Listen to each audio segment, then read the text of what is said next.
Doctor madam Zubaida Rahman না তারেক রহমান সাহেবকে ইনশাআল্লাহ আমি এই মামলা খালাস করতে পারবো। রাজনৈতিকভাবে এটাও প্রতিপন্ন করার জন্য এবং ওনাকে দণ্ডাদেশ দিয়ে রাজনীতি থেকে বিরত রাখার জন্য এই মামলার উদ্ভব এবং এই মামলা সাজা দেওয়া হয়েছে।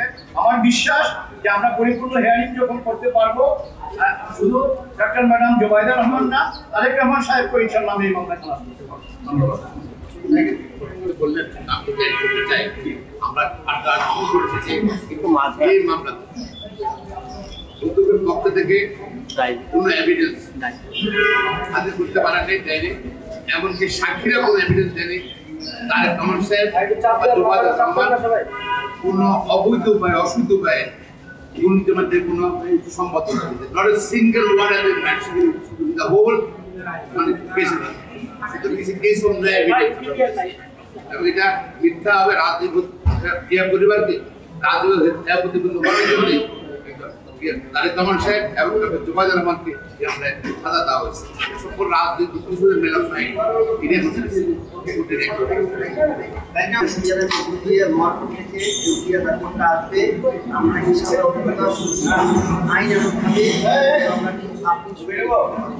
আশা করি।